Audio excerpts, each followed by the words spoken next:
Hola hermanos y bienvenidos nuevamente al estudio de la palabra de Dios. Estamos estudiando el Evangelio de Lucas en esta serie, como sabemos. Y en esta lección estaremos en el capítulo 8, comenzando en el verso 26, donde veremos Jesús y el hombre endemoniado gadareno. Bueno, esto comienza en el verso 26, como podemos ver, pero no olvidemos la lección antes de esta, donde Jesús y los discípulos cruzaron el mar de Galilea y allí Jesús calmó la tempestad. Y en esa parte vimos la pregunta de Jesús, ¿verdad? Que Él les hace a los discípulos, ¿dónde está su fe? Y vemos el énfasis de esa parte de la historia, ¿verdad? La fe que los discípulos deben tener en Jesús. Ahora, en esta lección se va a resaltar otro detalle un poco diferente que la fe, pero que combina con la fe para llevar adelante el tema principal de Lucas. Así que veremos cómo esta historia encaja bien con la previa historia de calmar la tempestad. Vamos a ver, pues, esta historia comienza, como decimos, en el verso 26 y podemos leer el texto como siempre hacemos. Vamos a hacer comentarios, ¿verdad? De aquí en adelante, enfatizando el texto. Verso 26 dice: Y arribaron a la tierra de los Gadarenos, que está en la ribera opuesto a Galilea. Al llegar él a tierra, vino a su encuentro un hombre de la ciudad, endemoniado desde hacía mucho tiempo, y no vestía ropa, ni moraba en casa, sino en los sepulcros. Este, al ver a Jesús, lanzó un gran grito, y postrándose a sus pies, exclamó a gran voz, diciendo: ¿Qué tienes conmigo, Jesús, Hijo del Dios Altísimo? Te ruego que no me atormentes.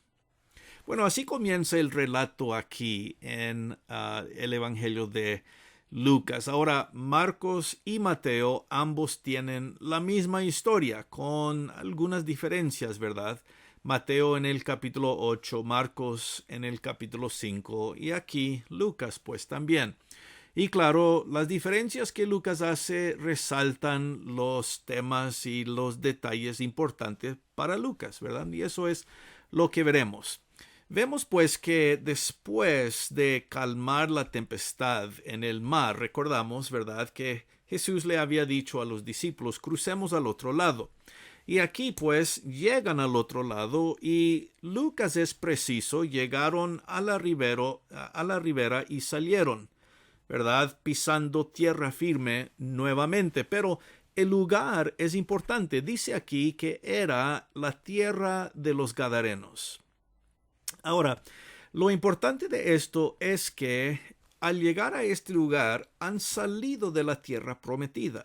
Al llegar a este lugar han llegado a tierra de los gentiles. Y esta es la parte importante. Las historias que Lucas nos ha presentado en antes han sido en Galilea, alrededor, en el área de Galilea, pero ha sido la tierra de los judíos. Aquí, pues, Lucas pone al Señor Jesús en tierra de los gentiles para resaltar el tema de salvación, no solamente para los judíos, pero de igual forma para los gentiles, es decir, el resto del mundo. Así que al ver que esta historia se lleva a cabo en tierra de los Gadarenos, en tierra de los gentiles, es muy importante ver, porque Jesús no solamente es Salvador de los judíos, sino que también Salvador de todo el mundo, los gentiles también, ¿verdad? Así que llegan al otro lado, en tierra de los Gadarenos, en tierra de los gentiles, cuando sucede lo que comienza el verso 27. Y dice que cuando él llegó a tierra, vino a su encuentro un hombre de la ciudad, endemoniado de hacía mucho tiempo.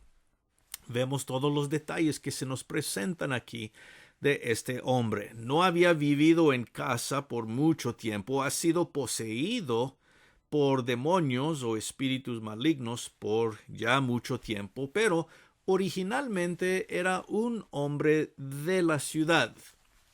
Pero desde el tiempo que ha estado endemoniado, pues ha pasado su tiempo en los sepulcros, ¿verdad? Qué interesante este detalle. El hombre, aunque vivo, más o menos, pasa su tiempo entre las tumbas, el lugar, los sepulcros, ¿verdad? Los lugares de los muertos. Y bueno, cuando vemos al hombre, casi parece estar muerto, ¿no? Vivo, pero no en verdad vivo, pues es poseído por muchos demonios.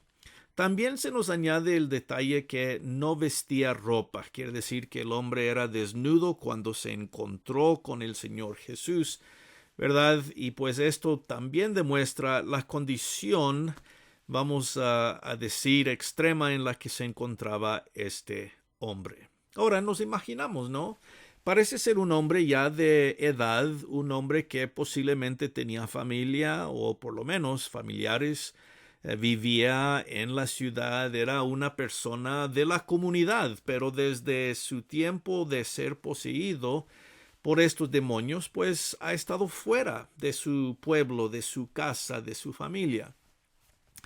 Y en vez de estar con ellos, ha sido atormentado por estos demonios. Ahora, cuando el hombre o los demonios que están dentro del hombre miran a Jesús, se van corriendo. El hombre va corriendo a la presencia de Jesús. Dice, lanzó un gran grito y fue y se postró a sus pies, ¿verdad? Quiere decir que se tiró a los pies de Jesús. Y esto demuestra, ¿verdad?, que el mundo espiritual de los demonios, de los espíritus malignos, reconocen, ¿verdad? Como ya Lucas nos ha demostrado, reconocen quién es Jesús, su identidad. Lo identifican aquí, ¿verdad? Cuando le llaman Jesús por su nombre y luego por su título, Hijo del Dios Altísimo, ¿verdad? Entonces, en la mente de los demonios no hay duda de quién es Jesús.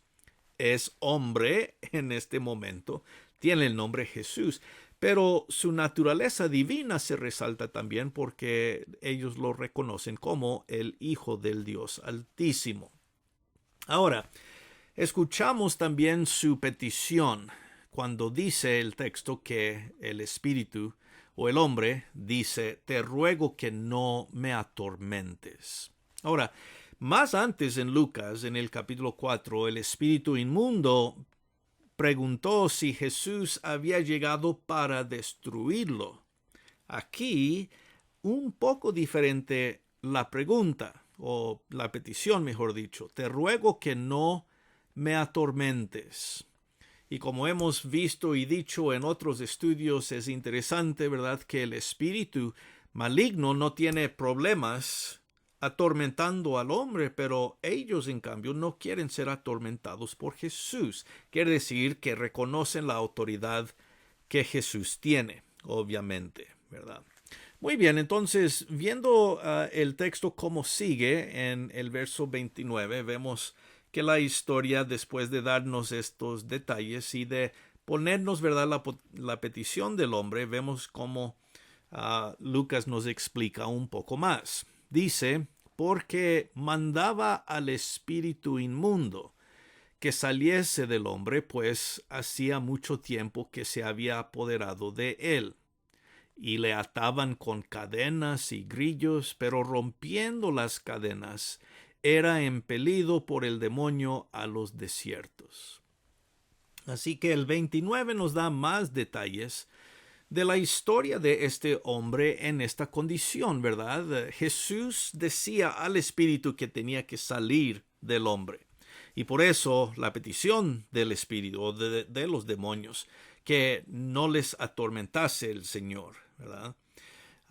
Y otra vez vemos, había pasado ya mucho tiempo el hombre en esta condición y vemos que los espíritus malignos pues le daban cierta fuerza al hombre. Dice que rompía las cadenas y los grillos con los que la gente trataba de atarle y controlarle, no podían hacerlo, y luego los demonios pues lo llevaban a lugares desiertos, es decir, fuera de la población, fuera de la ciudad, ¿no? Entonces, todo esto nos forma la historia, el contexto, nos dice cómo los demonios reconocen la autoridad y el poder de Jesús, ¿verdad?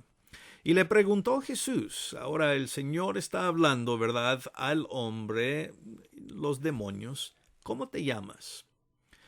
Y le dijeron ellos, Legión, porque muchos demonios habían entrado en él. Ahora, este nombre que siempre causa mucho interés, ¿verdad? Mucha atención, es porque la figura de legión, esto describe muchas veces cuántos soldados había en un grupo, en una compañía, en una legión romana. Entre las diferentes cifras que se presentan, dicen que habían entre 4,000 a 6,000 hombres en una legión romana. Entonces, aquí dicen a muchos escritores que posiblemente describe la cantidad inmensa que tenía este hombre de demonios, espíritus malignos en él. Una legión. Entonces, por lo menos, dirían algunos, unos 4,000 demonios. Ahora, si este es el caso, es increíble pensar qué daño podrían hacer tantos demonios en una sola persona. El punto es que no era un solo espíritu, había un grupo, ¿verdad? Una combinación de muchos que estaban poseídos de este hombre. Si eran exactamente 4,000 a 6,000, pues es difícil saber si Lucas está usando aquí este término de una forma tan literal, pero es fácil ver que la situación de este hombre era pues una situación que él no podía ayudarse a sí mismo. Solo el poder divino de Dios podría salvar a este hombre. Y ese es el punto de Lucas, ¿no? Bueno, verso 31, escuchamos la petición otra vez de estos demonios al decirle a Jesús que no los mandasen al abismo. Ahora, este término, el abismo, es muy interesante en el Nuevo Testamento, también en el Antiguo, pero un poco más en el Nuevo. La palabra abismo viene de la palabra griega abyssos, que quiere decir la profundidad. Las aguas, la profundidad de las aguas, muchas veces una referencia al mar, que era tan profundo, ¿verdad? En el hebreo la palabra también significa eso, las profundidades de las aguas o la profundidad del mar, aquellos lugares acuáticos, ¿verdad? De los más profundos que había, pues tenemos que pensar, ¿verdad?, que eran los lugares más tenebrosos, más desconocidos, y muchas veces se usaba para hablar del origen de los espíritus malignos sobre la tierra. Bueno, hay mucho que decir acerca de este término, pero en textos del Nuevo Testamento parecen representar el lugar de origen, el lugar a donde los espíritus malignos son consignados por Dios para mantenerlos allí en un cierto tipo de prisión. Podemos pensar, por ejemplo, en Apocalipsis capítulo 20, cuando el ángel se presenta atando a Satanás con una gran cadena y es metido al abismo, ¿verdad? Entonces, el abismo siempre tenía cierto tipo de, vamos a decir, conexión con ser la habitación o los lugares de prisión para los espíritus malignos. Y esa es la razón por la cual ellos piden que no los meta Jesús en el abismo. No queremos estar presos, queremos quedar libres, ¿verdad? Claro, para seguir atormentando a diferentes cosas y personas. Y por eso cuando ellos piden que Jesús no los envíe al abismo, ellos entienden que el abismo es el lugar de prisión. Allí no pueden hacer nada, ¿verdad? Entonces, aquí ellos van a pedir, como vemos, que Jesús les permita entrar en los cerdos. Por lo menos estarían dentro de una criatura, un animal, y todavía pueden hacer lo que están haciendo y no ser consignados a una prisión, que es el abismo. Bueno, eso piden. Dice el verso 32, había allí un hato de muchos cerdos que pasían en el monte y rogaron que los dejase entrar en ellos, y les dio permiso. Así que Jesús les dice que sí. Les da permiso de ir, entrar en los cerdos, salir del hombre, y no los envía al abismo, ¿verdad? Ahora, cuando esto sucede, dice que los demonios salieron de el hombre y entraron en los cerdos, y todo el hato de cerdos se precipitó por un desempeñadero al lago y se ahogó, ¿verdad? Quiere decir todo el hato de cerdos.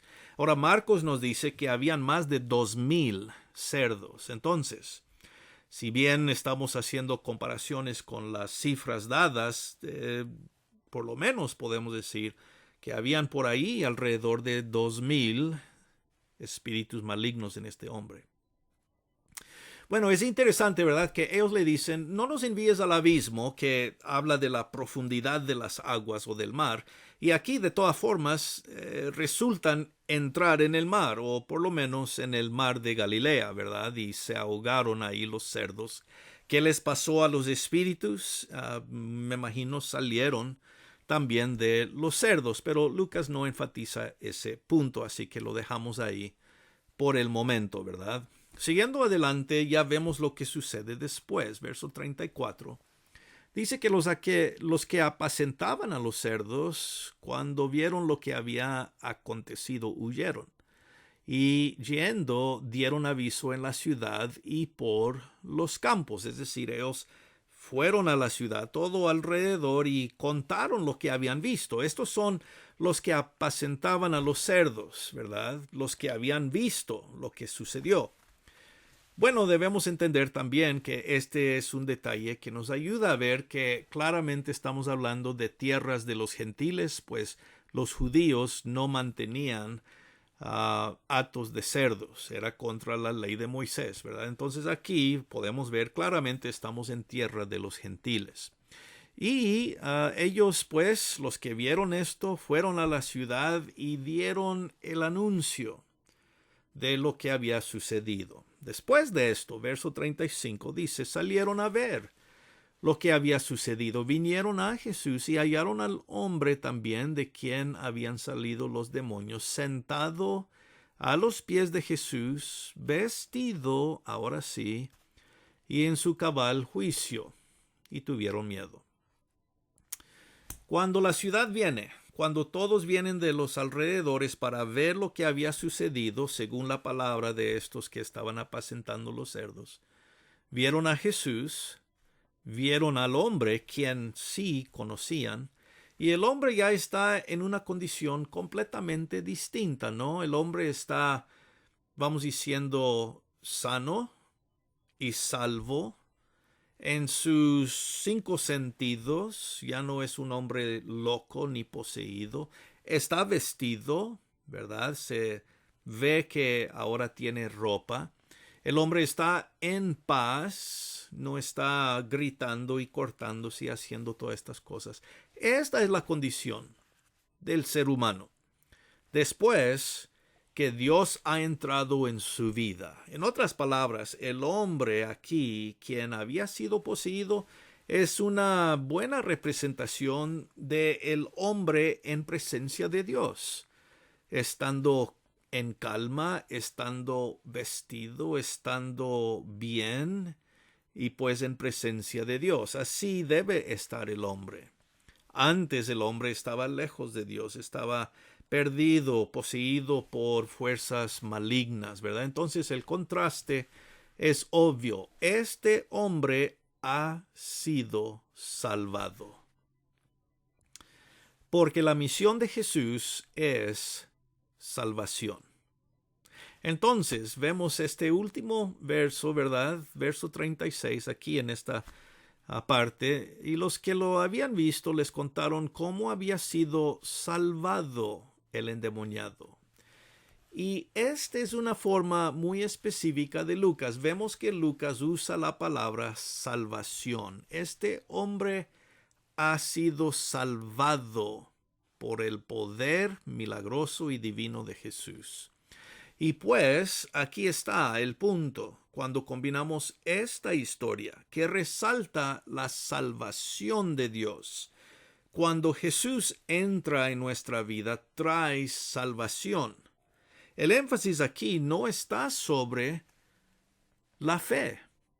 Nada se dice de la fe de este hombre, no tenía fe, pero se enfatiza la acción divina de Jesús, el poder de Jesús, la autoridad de Jesús para sacar la fuerza de Satanás y de los demonios y salvar al hombre. Entonces, el énfasis aquí es salvación, lo que Dios hace. En la historia antes se enfatiza la fe de los discípulos. Y como digo, estos dos detalles en Lucas son importantes.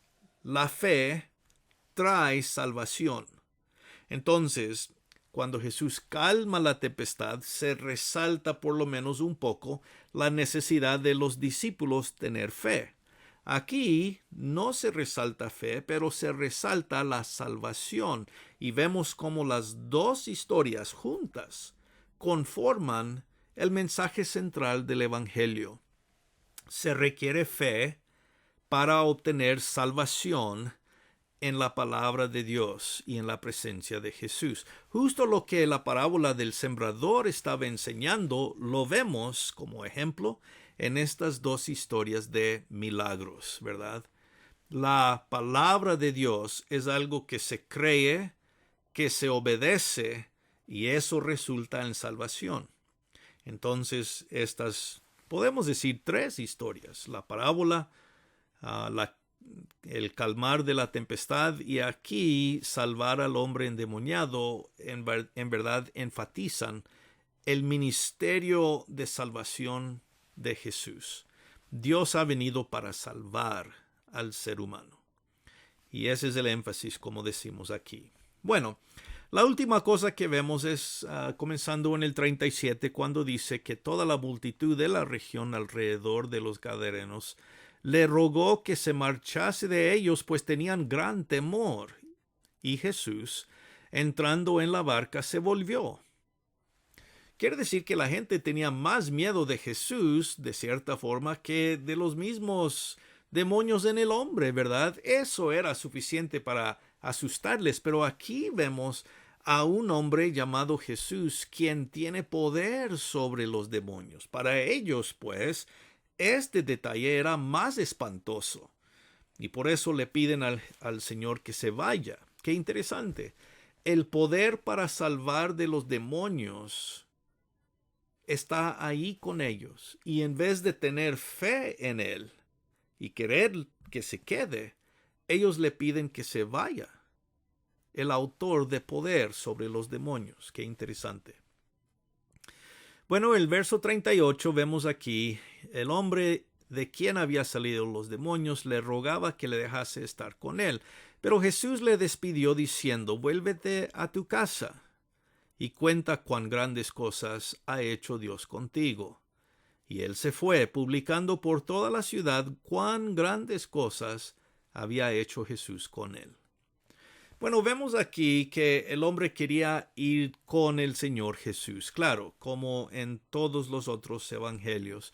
Y por buena razón, aquí este hombre reconoce que Jesús es el Salvador, quiere estar con él, quiere ir con él, quiere acompañar a Jesús. Pero Jesús le da otra misión. Y vemos aquí cómo la historia de Lucas tiene un fin muy apropiado. Lucas nos dijo que el hombre no había vivido en una casa por mucho tiempo. Y aquí Jesús le dice: vuélvete a tu casa, es decir, a tu familia.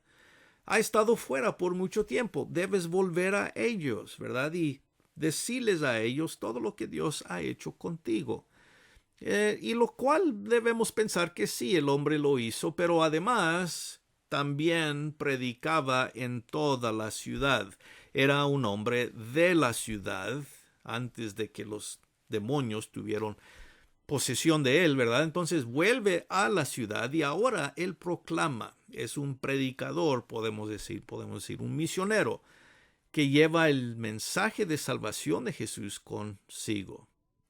Y pues termina la historia de una forma muy apropiada, pues esto es lo que se espera también de todos los discípulos del Señor Jesús.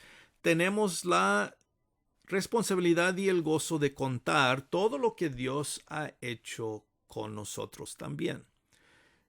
Cuán grandes cosas Dios ha hecho en nuestras vidas. Ese siempre es el mensaje de la salvación. Nuestras bocas proclamando lo que Dios ha hecho en nuestras vidas, con nosotros, y cómo Dios quiere traer salvación a todas personas, no importa dónde viven, de dónde sean y todo lo que ha pasado. La salvación de Dios es para todo ser humano, triunfando sobre el poder de Satanás, como vemos aquí. Muy bien, hermanos, pues este es el relato que queremos pues poner nuestras mentes, pensar y meditar sobre ello y el significado para nuestras vidas también hoy día. En la lección que sigue, pues, seguiremos viendo más en nuestro estudio del Evangelio de Lucas. Hasta entonces, pues, espero que estén muy bien, reciban un gran saludo, un abrazo y, como decimos, gracia y paz.